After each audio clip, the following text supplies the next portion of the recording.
नमस्कार बच्चों। कक्षा 7 के सभी विद्यार्थियों को मेरा नमस्कार। इससे पहले हमने वीडियो में हिंदी पाठ्यपुस्तक रोली की प्रथम अध्याय पढ़ा था। आज हम हिंदी पाठ्यपुस्तक रोली का दूसरा अध्याय पढ़ रहे हैं। दूसरा अध्याय शीर्षक है बंधन का पंछी। इस पाठ के माध्यम से आप लोग समझेंगे कि बचपन में विद्यालय जाना क्यों आवश्यक है, बालकों का विद्यालय में पढ़ना कितना आवश्यक है।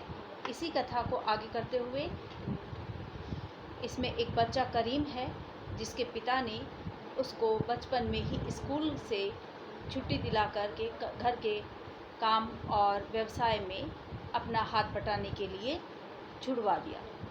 बच्चे के मन पर इस कारण क्या बीत रही है, वो स्कूल जाने के लिए कितना उत्साहित है, इस कहानी को हम इस पाठ के माध्यम से पढ़ेंगे।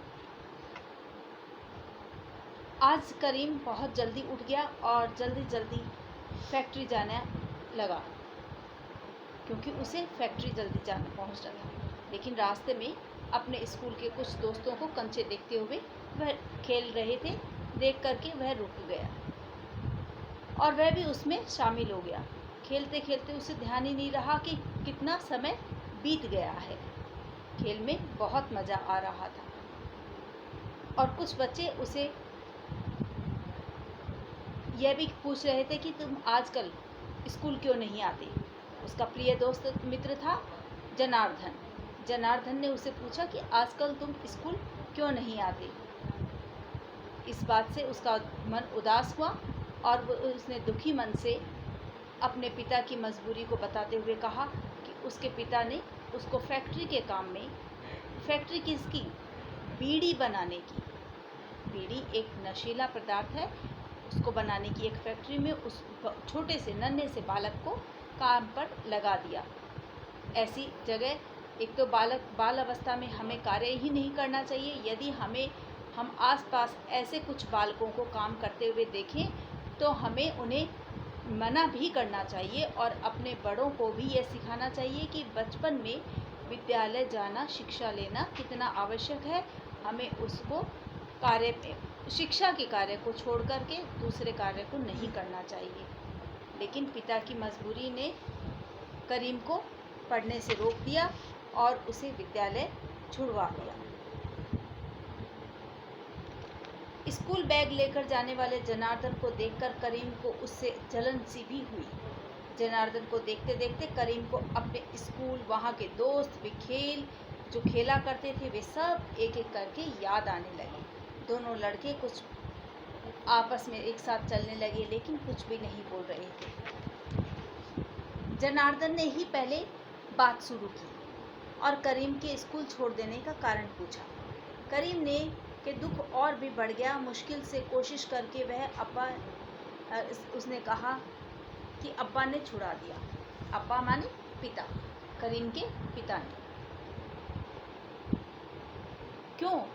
जनार्दन ने फिर पूछा कि ऐसी क्या मजबूरी थी। करीम ने कहा पिताजी कहते हैं कि मुझे भी कुछ काम आना चाहिए, इसलिए मुझे फैक्ट्री में काम के लिए छोड़ दिया। छी, ऐसा नहीं करना चाहिए था, ऐसा जनार्दन ने कहा। देखो मेरे पिताजी, छोटे चाचा जी सभी कहते हैं कि लड़कों को इस उम्र में अच्छी तरह पढ़ना चाहिए। तुम्हारे अब्बा को तुम्हें बीड़ी कारखाने में नहीं भेजना चाहिए था। अमीर घर का लड़का था जनार्दन, इसलिए उसने ऐसी बात कही। लेकिन 10 वर्ष के करीम की उम्र क्या थी? 10 वर्ष को समझ में नहीं आ पाने पर उसने जनार्दन की बात को ही सही माना। दोनों लड़के तब तक चौराहे पर आ गए थे। एक रास्ता स्कूल की तरफ जा रहा था, दूसरा फैक्ट्री की तरफ। दोनों अब एक दूसरे से बिछुड़ गए क्योंकि करीम को फैक्ट्री में काम करने के लिए जाना था और जनार्दन को स्कूल में पढ़ने के लिए। दोस्त के प्यार भरे निमंत्रण पर करीम ने अब कहकर जनार्दन ने स्कूल की तरफ हाथ करते हुए कहा, वहाँ देखो करीम, स्कूल के पास दिखाई पड़ता है ना घर, पीला घर, वहीं सामी का घर है। तुमने नहीं देखा उसको? वह अच्छा है। शाम को स्कूल छूटने के बाद हम सब मिलकर उसी के घर खेलते हैं। उसने कई खेलों के नाम बताए, चापू, खो खो, लंगड़ी टांग, कबड्डी वगैरह। अगर तुम्हें अच्छा लगे तो तुम भी वहाँ आ जाना। करीम ने निमंत्रण तो स्वीकार कर लिया, परंतु दूसरे क्षण कारखाने की याद आ गई और वह सोचने लगा कैसे हो सकता है। उसे कारखाने में शाम को भी काम लेते हैं, कभी कभी 7:30-8 बजे तक धुंधले प्रकाश के कमरे में बैठा देते हैं, यानी जहाँ पर वो बीड़ी बना रहा था वहाँ पर बहुत ही कम प्रकाश था। प्रकाश माने रोशनी। बीड़ी बांधने के लिए पत्ते कतर कर रखने का काम करीम का था। बच्चे में बीच में उस नरक से बाहर जाने के लिए कभी हिलता तो अप्पा की लाल आंखें उसे जैसे कहती चुपचाप बैठ जाओ, अर्थात लाल आंखें हो ना गुस्से से। पिता उसे गुस्से से वहीं कारखाने में काम करने के लिए कहते। जनार्दन दूर दूर होता जा रहा था। उस पार दूर और स्कूल दिखाई दे रहा। स्कूल को देखते ही करीम को लगा जैसे जीवन में उसने कुछ खो दिया है। एक लंबी सांस छोड़कर वह अपने कारखाने की ओर चला गया। ऊपर ऊपर चढ़ते सूरज को देखकर उसे डर लगने लगा। देर हो जाने से अप्पा से मार जरूर पड़ेगी, इसलिए वह डरा। कमबख्त कंचे खेलने नहीं जाना चाहिए था। ऐसा मन में सोच रहा था कि यदि मैं कंचे खेलने नहीं जाता तो मैं जल्दी ही फैक्ट्री पहुंच जाता। 10 मिनट में करीम फैक्ट्री के सामने पहुंच गया। लड़के गुल्ली डंडा खेल रहे थे। करीम मुग्ध होकर देखने लगा, क्योंकि वह बालक था।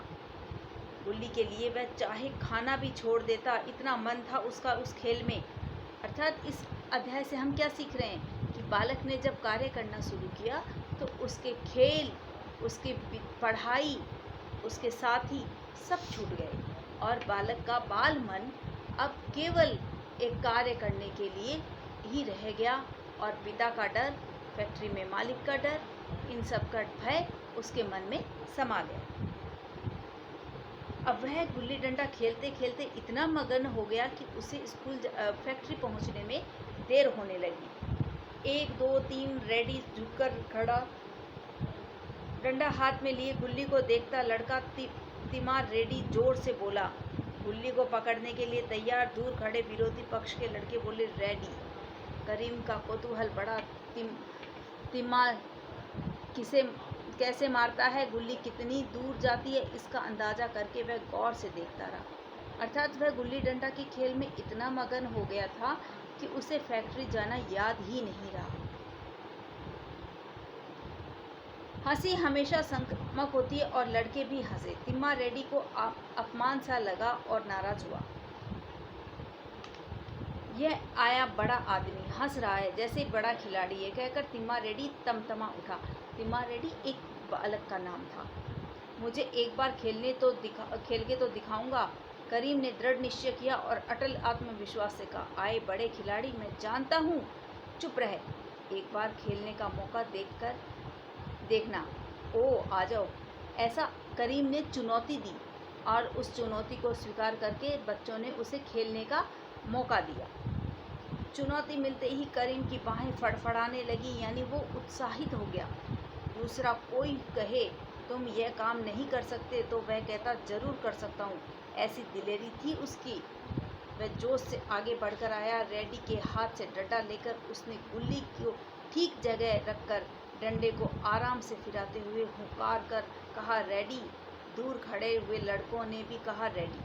करीम ने डंडे से गुल्ली को उठाकर ऐसा मारा कि वह ठन आवाज करके लड़कों के सिरों के ऊपर से उड़ते हुए दूर रास्ते के नाले में जा गिरी। लड़कों की टोली ने करीम के लिए तालियां बजाई और मुग्ध होकर शाबाश कहा।